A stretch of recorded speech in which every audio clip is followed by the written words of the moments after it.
In these next few tutorials, we're going to go over the recording and playback function of the TouchMix. If you're looking to capture some tracks and get a great finished recording, the TouchMix is an amazing tool.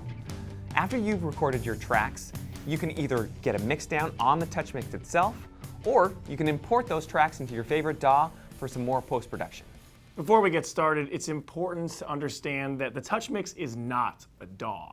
But on the flip side, your DAW is not a live sound mixer. Let's start with some basics.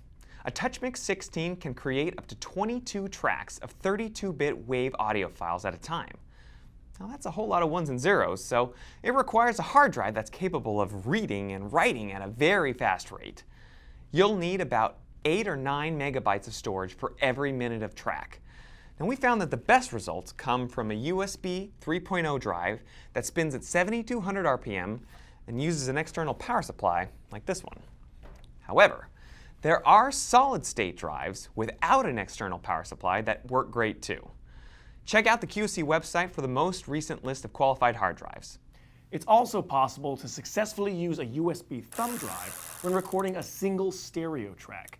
USB thumb drives come in thousands of models with varying levels of performance. If you're going to record with one, be sure to test it in a non-critical situation before recording anything that's important to you. Regardless of which hard drive or thumb drive you use, it will need to be formatted with the FAT32 file system. Here's a quick tip. We like to use a 2-drive workflow. We have our archive drive and our show drive. The archive drive stores all of our sessions and has a much larger storage capacity than our show drive. The show drive goes with you to the show. It's always a good idea to format this guy before every performance. And afterwards, use your computer to transfer the recordings from the show drive to the archive drive. So let's get started by plugging the show drive into one of the TouchMix's USB ports. Like any USB device, it may take up to 10 to 15 seconds for the TouchMix to initialize the hard drive. You can access the TouchMix recording functions by pressing the Record Play button next to the touchscreen. You'll see your channel faders shrink to about half their normal height, and new controls appear at the bottom of the screen. To initiate a new recording session or recall an existing one, tap the New Recall button. This takes you to the recording setup screen. Any sessions already on your hard drive are listed in the USB Sessions window. If you want to work with one of these, simply select it and tap Recall Session. If you're starting a new session, tap the New Session button, give it a unique name, and press Enter. This is also where you'll select the Record Pickoff point. For most cases, set this control to the Pre position. In this mode, your recorded tracks will be unaffected by any channel EQ, gating, or compression, so you'll have the freedom to adjust them later during the mixdown. Choosing Post EQ includes the results of all channel EQs and dynamics onto the recorded track.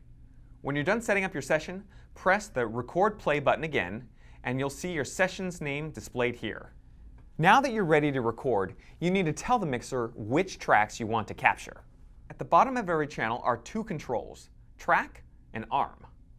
When Track is activated, the multi-track recording from the hard drive becomes the source of the input channel, overriding the channel's mic or line input.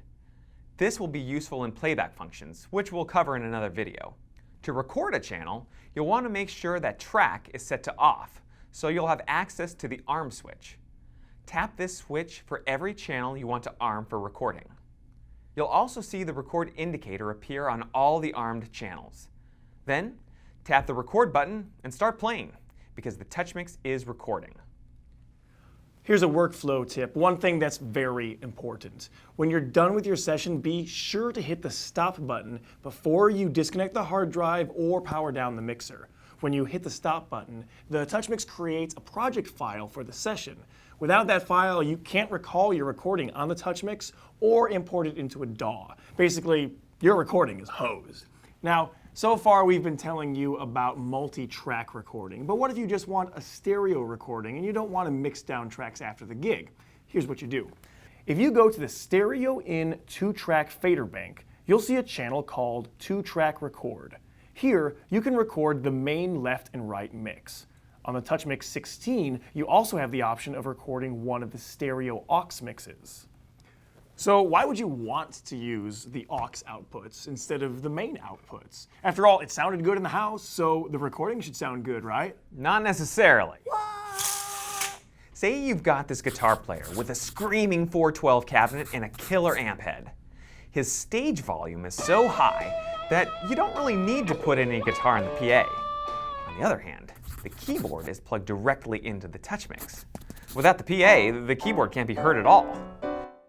For the live sound mix, you would have little, if any, guitar in the PA, but the keyboard would be really loud. The live audience would hear a good balance, plenty of guitar on the stage and plenty of keys in the PA. But a recording of the main output will have a lot of keyboard and not much guitar.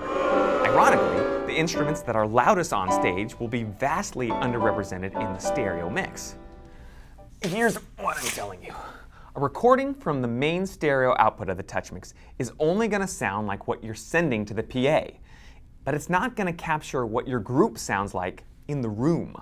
With that in mind, you can choose to select the aux 7 and 8 or aux 9 and 10 as the source for your 2-track recording.